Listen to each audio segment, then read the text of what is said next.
J'étais assise dans mon bureau, à moitié en train de mâcher une barre protéinée qui avait le goût de carton, quand j'ai vu la notification du groupe familial. Maman, ne viens pas à la réunion de famille pour Noël. J'ai littéralement failli m'étouffer avec mon triste déjeuner. Sérieusement? Je suis restée à fixer mon téléphone, attendant je plaisante, ou au moins une explication. Mais rien. Juste ces 7 mots, suspendus comme une gifle en plein visage. Puis, même pas 5 minutes plus tard, papa a ajouté. Papa, on suit juste la demande de ta sœur. Et voilà. Héloïse. Bien sûr que c'était Héloïse. Je ne vais pas mentir, mes mains tremblaient quand j'ai commencé à taper une réponse. Mais tu sais quoi? Au lieu de perdre mon sang-froid, au lieu de supplier ou de demander pourquoi, j'ai juste écrit. Très bien. Alors demandez-lui de vous aider désormais, c'est ma seule requête. Les 3 petits points sont apparus immédiatement. Puis ont disparu. Puis sont réapparus. Mon téléphone s'est mis à exploser de notifications. Bon, revenons un peu en arrière, parce que tout ce bazar, ça ne date pas d'hier. Ça couvait depuis des années. Littéralement des années. Je suis l'aînée de 3 enfants.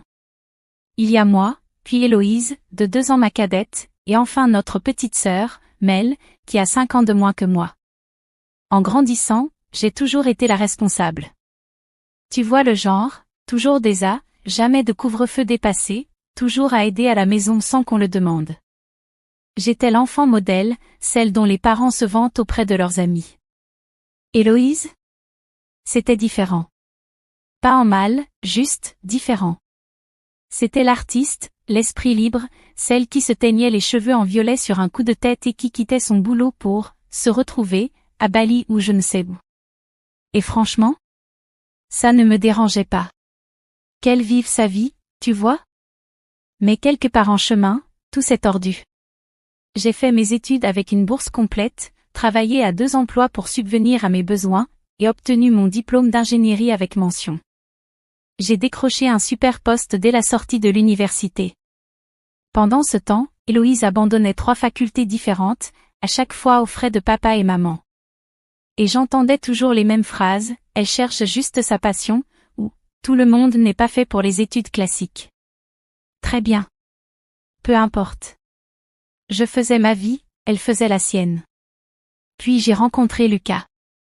Mon Dieu, Lucas était tout pour moi.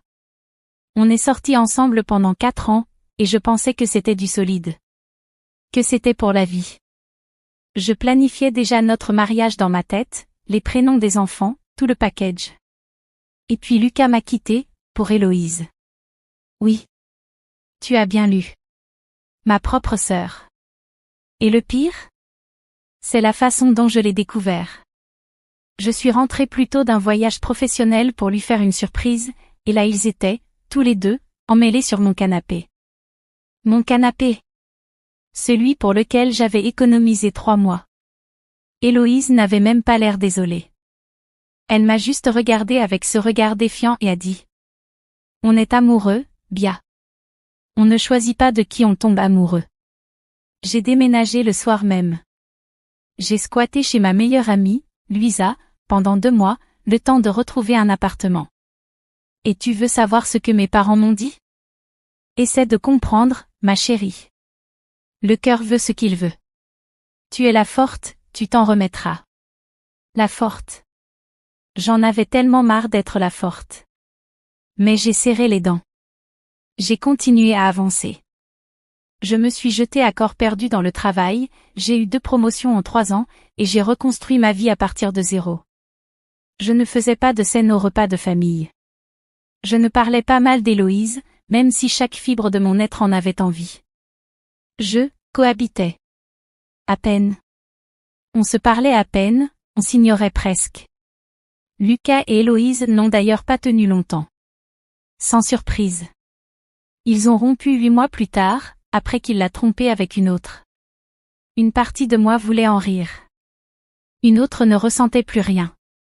Après cette catastrophe, je suis devenu le distributeur automatique de la famille. Pas par choix, mais c'est juste arrivé comme ça. La voiture de papa est tombée en panne? C'est moi qui ai payé les réparations. Maman avait besoin d'un nouveau frigo? C'est moi qui l'ai acheté. Mel voulait partir en voyage scolaire en Europe? J'ai couvert la moitié des frais. Quand papa a perdu son emploi pendant la pandémie, c'est moi qui envoyais de l'argent chaque mois pour qu'il puisse garder la maison. On parle de milliers et de milliers de dollars au fil des années. Je n'ai jamais demandé à être remboursé. Ce sont mes parents, après tout. Et je gagnais bien ma vie. Ça me semblait juste. Mais Héloïse? Elle arrivait au dîner de famille avec de nouveaux sacs de créateurs, parlant de son dernier cours de poterie ou de sa retraite de yoga, pendant que moi, je portais les mêmes vêtements achetés en solde 3 ans plus tôt, trop occupée à éviter que mes parents perdent leur maison. Personne ne semblait remarquer le déséquilibre. Ou alors, ils s'en fichaient. La goutte d'eau, c'est arrivé l'an dernier, pendant la chirurgie de papa. Il avait besoin d'une opération importante, et même avec l'assurance, les frais restants étaient énormes. J'ai tout payé. L'opération, la rééducation, les médicaments, l'infirmière à domicile, tout. J'ai pris un congé au travail, j'ai conduit 2 heures jusqu'à chez eux chaque week-end pendant 3 mois pour les aider. Je préparais les repas, je faisais le ménage, les courses. J'étais à bout, mais je le faisais parce que, c'est ce qu'on fait pour la famille, non? Héloïse est venue une seule fois. Une seule. Elle est restée 2 heures, a pris plein de selfies avec papa pour Instagram, avec une légende du genre « être là pour la famille », puis elle est repartie parce qu'elle avait des billets de concert. Quand je l'ai confrontée plus tard, elle m'a dit que j'étais « contrôlante » et que je « faisais toujours une histoire d'argent ». Maman a même pris son parti, disant que je « faisais culpabiliser Héloïse » parce qu'elle n'était pas aussi stable financièrement que moi. Ça m'a blessée. Vraiment blessée. Alors quand ces messages sont arrivés à propos de Noël, quelque chose en moi a juste craqué. Je n'étais même pas si en colère au début. J'étais engourdie. Comme si je me disais, d'accord, voilà où on en est maintenant. Après tout ce que j'ai fait, tout ce que j'ai sacrifié, c'est moi qu'on désinvite à Noël. Mon téléphone n'arrêtait pas de vibrer. Maman appelait. Papa appelait. Le groupe familial explosait de messages. Maman, chérie, s'il te plaît, parlons-en. Papa, ne fais rien de précipité, bien. La famille, c'est tout. Mel, qu'est-ce qu'il se passe? Quelqu'un peut m'expliquer? Je les ai ignorés pour le reste de la journée. Qu'ils y réfléchissent.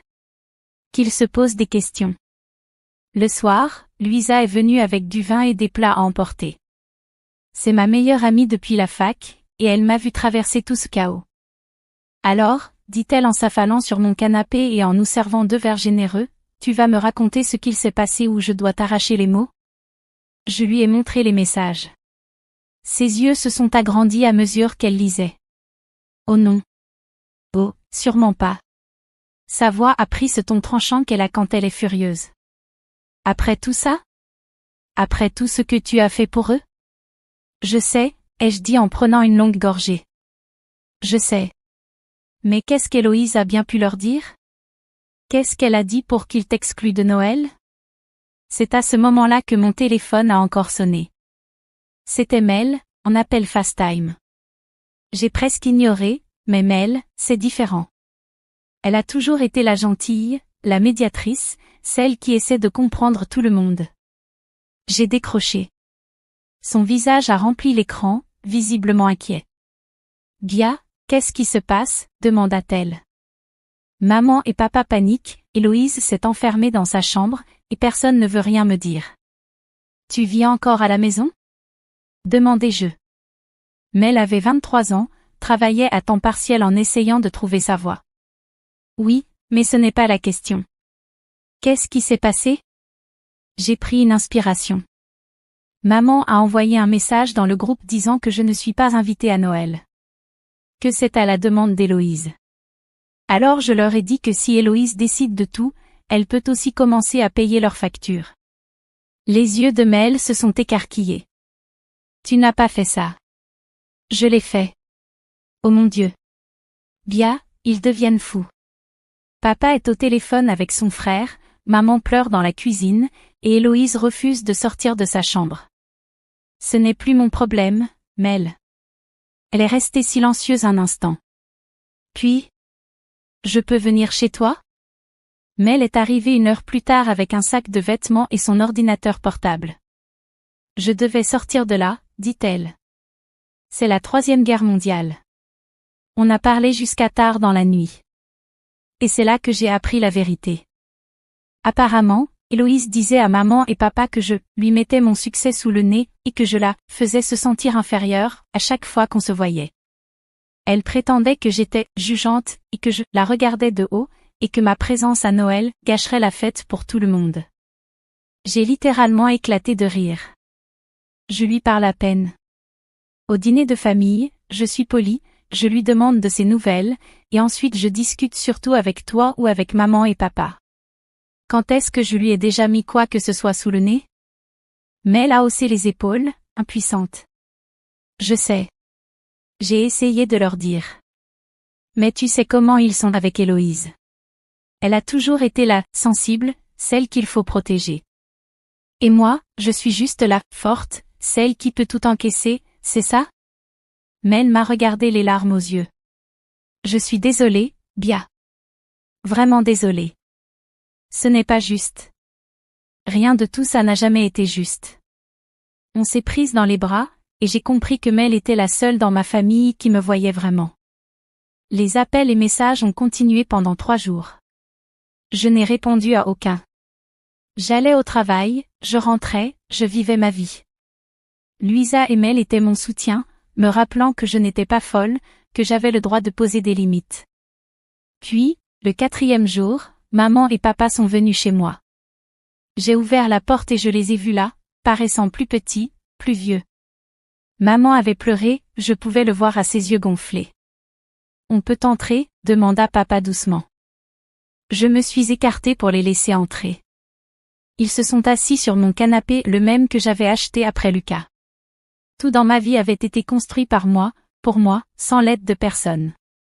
Chérie, commença maman, la voix tremblante. On est désolé. Tellement, tellement désolé. Papa se racla la gorge. On ne s'était pas rendu compte. On n'avait jamais imaginé. Pas rendu compte de quoi? Demandai-je, la voix plus dure que je ne l'aurais voulu. Que vous m'avez prise pour acquise pendant des années? Que vous avez toujours laissé Héloïse tout se permettre pendant que moi, je devais juste encaisser? Qu'après tout ce que j'ai fait pour cette famille, vous choisissez encore ses sentiments plutôt que les miens? Maman se remit à pleurer. On ne voulait pas que tu te sentes comme ça. Mais c'est ce que vous avez fait. Depuis des années. Papa se leva et fit les 100 pas. On sait pour l'argent, Bia. On sait combien tu nous as donné. On a regardé nos comptes, tout additionné. C'est, plus de 60 000 $. Je n'avais même pas tenu le compte, honnêtement. J'aidais juste quand ils en avaient besoin. Et on sait pour le temps aussi, ajouta maman. Les week-ends, les fêtes que tu as passées à nous aider au lieu de construire ta propre vie. On s'y attendait, parce que tu es capable, parce que tu es forte. Je suis fatiguée d'être forte, dis-je, la voix brisée. Fatiguée d'être la responsable, la fiable, celle qui sacrifie tout pendant qu'Héloïse fait ce qu'elle veut et qu'on la défend. On sait, dit papa. Mon Dieu, Bia, on sait. On a été de mauvais parents. On t'a prise pour acquise, et on en a honte. Maman attrapa ma main. Quand tu as dit qu'Héloïse devait nous soutenir, ça a été comme un électrochoc. On a vu à quel point on dépendait de toi, à quel point on exigeait de toi, et à quel point on te montrait peu de reconnaissance. On a dit à Héloïse que si elle a un problème avec ta présence à Noël, elle n'a qu'à ne pas venir, ajouta papa d'un ton ferme. C'est ta famille aussi.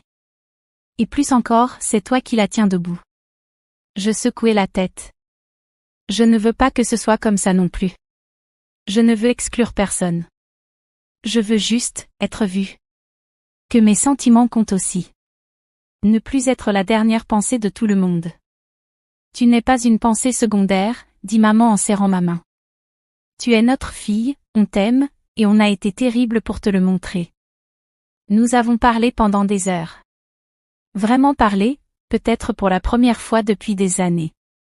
Ils ont reconnu avoir été plus indulgents avec Héloïse parce qu'elle semblait plus fragile, plus à protéger. Ils ont reconnu avoir toujours cru que je m'en sortirais, parce que je retombais toujours sur mes pieds. Mais ce n'était pas juste pour toi, dit papa. Tu as dû être forte parce qu'on ne t'a jamais donné le droit d'être vulnérable. Ça m'a frappé de plein fouet. Il avait raison. J'avais construit ces murs, cette armure de compétence et d'indépendance, parce que j'avais appris très tôt que demander de l'aide, c'était être un fardeau. Je veux que les choses changent, dis-je. Je ne peux plus être la banque de la famille. Je ne peux plus sacrifier ma vie pendant que les autres font n'importe quoi. J'ai besoin de limites. On comprend, dit maman. Et on les respectera. On aurait dû le faire depuis toujours. Héloïse s'est présentée à ma porte 2 semaines avant Noël. Je ne lui avais pas parlé depuis les messages, et la voir là, debout, paraissait irréel. « Je peux entrer ?» demanda-t-elle. J'ai failli dire non. Mais quelque chose dans son visage, peut-être sa fragilité, sa lassitude, m'a fait m'écarter. Nous nous sommes assises dans le salon, dans un silence gêné, puis elle a parlé. « Je suis jalouse de toi, dit-elle doucement. Je l'ai toujours été. Tu es réussi, stable, accompli, tout ce que je ne suis pas. Et au lieu d'être heureuse pour toi, ou d'essayer de m'améliorer, j'ai passé des années à vouloir te rabaisser. Je ne dis rien. Je voulais tout entendre. L'histoire avec Lucas, je savais que c'était mal. Je savais que ça te blesserait. Mais une partie de moi voulait te blesser, voulait prouver que je pouvais te prendre quelque chose. Elle eut un rire amer. Résultat, j'ai juste prouvé à quel point je suis paumée. Ouais, dis-je. Tu l'as prouvé. Je suis désolée, Bia. Désolée pour Lucas, désolée d'avoir monté maman et papa contre toi, désolée de t'avoir fait croire que tu ne comptais pas. Tu es ma grande sœur, et je t'ai traitée comme une moins que rien. Je voulais rester en colère. Une part de moi voulait garder cette rage, l'entretenir, la laisser me nourrir. Mais j'étais fatiguée. Tellement fatiguée. Je ne te pardonne pas, dis-je honnêtement. Pas encore. Peut-être jamais. Mais je t'entends. Elle hocha la tête, les larmes coulant sur son visage. C'est déjà plus que ce que je mérite. Oui, probablement. Elle se leva pour partir, puis se retourna. Pour ce que ça vaut, tu es la personne la plus forte que je connaisse. Et j'ai passé ma vie à t'en vouloir pour ça au lieu d'apprendre de toi. Je vais faire mieux. J'ai trouvé un emploi à temps plein. J'ai commencé une thérapie. Je vais commencer à rembourser maman et papa, même si ça prend des années. Bien, dis-je. C'est bien. Après son départ, je suis restée assise longtemps. Est-ce que j'étais trop dure? Peut-être. Mais je savais aussi que pardonner trop vite, laisser passer comme toujours, c'était ce qui m'avait menée là. Noël est arrivé. J'ai failli ne pas y aller, même si maman et papa s'étaient excusés, même si les choses avaient changé, une part de moi voulait me protéger, rester à distance, garder mes murs. Mais Mel m'a appelé la veille de Noël. S'il te plaît, viens, dit-elle. Je sais que c'est difficile, mais on n'est pas une famille sans toi. Je ne vais pas bien sans ma grande sœur. Alors j'y suis allée. En entrant, l'odeur de la cuisine de maman m'a submergée, ce mélange familier d'ail, d'herbe et de quelque chose de sucré qui cuisait au four. Papa m'a serré si fort que j'en ai eu le souffle coupé. Merci d'être venu, murmura-t-il. Héloïse était là, et c'était gênant. Vraiment gênant. On ne s'est pas prise dans les bras, on s'est à peine parlé. Mais elle est restée à l'écart, et moi aussi, et c'était suffisant pour l'instant. Mais quelque chose avait changé. Papa m'a posé des questions sur ma vie, mon travail, mes amis. Maman voulait savoir ce que je faisais pour le plaisir. Ils m'ont vraiment écouté, sans simplement attendre leur tour pour parler. Mel m'a offert un cadeau, un album photo qu'elle avait fait avec des photos de nous à travers les années. Sur la première page, elle avait écrit « Tu es mon héroïne. Merci d'avoir toujours été là. » J'ai pleuré 10 minutes dans la salle de bain après avoir lu ça. La journée n'a pas été parfaite. Il restait des tensions, des non-dits suspendus dans l'air. Mais c'était un début. Un vrai. Cela fait 6 mois depuis ce message. 6 mois depuis que j'ai posé mes limites et que j'ai cessé de laisser ma famille me tenir pour acquise. Ce n'est pas parfait. Héloïse et moi sommes cordiales, mais pas proches. Peut-être qu'on ne le sera jamais. Et c'est d'accord. J'ai appris qu'on peut aimer quelqu'un tout en gardant ses distances. Maman et papa vont mieux. Vraiment mieux. Ils m'appellent juste pour prendre de mes nouvelles, pas seulement quand ils ont besoin de quelque chose. Papa a trouvé un nouveau travail et ne m'a pas demandé d'argent une seule fois. Maman m'a envoyé des fleurs pour mon anniversaire, avec une carte disant « Merci d'être toi ». Mel vit chez moi temporairement le temps de se reprendre, et c'est agréable de la voir là. Elle est drôle, désordonnée, exactement ce qu'il me fallait. J'ai commencé une thérapie moi aussi. Être là, forte, pendant si longtemps m'a abîmée. J'apprends à demander de l'aide, à être vulnérable, à reconnaître ma valeur. Louisa dit que j'ai l'air plus légère. Plus heureuse. Comme si je ne portais plus le poids du monde. Elle a raison. Je suis plus légère. Parce que j'ai enfin compris que poser des limites n'est pas de l'égoïsme, c'est de la survie. Dire non ne fait pas de toi une mauvaise fille ou une mauvaise sœur, ça fait de toi un être humain. Ma famille apprend aussi. Elle apprend que l'amour, ce n'est pas seulement être présent quand c'est pratique, ou prendre jusqu'à ce qu'il ne reste plus rien. C'est voir quelqu'un, vraiment le voir, et le choisir, même quand c'est difficile. Ce message reçu un mardi quelconque de novembre aurait pu nous détruire. Au lieu de ça, il nous a sauvés. Il nous a forcés à regarder nos dynamiques familiales en face et à admettre qu'elles étaient brisées. On reconstruit. Certains jours sont meilleurs que d'autres. Mais au moins maintenant, on construit quelque chose de vrai, d'honnête, de durable. Et moi? Je construis enfin une vie qui est la mienne. Pas la fille forte, pas la sœur responsable, pas la banque de la famille. Juste moi. Bia. En train de découvrir qui je suis quand je n'ai plus à tenir tout le monde debout. Et il s'avère que je suis plutôt géniale. Merci d'avoir regardé. Mettez un like si vous avez aimé cette histoire, n'oubliez pas de vous abonner si ce n'est pas déjà fait, et cliquez sur la carte ci-dessus pour découvrir d'autres histoires comme celle-ci. À bientôt.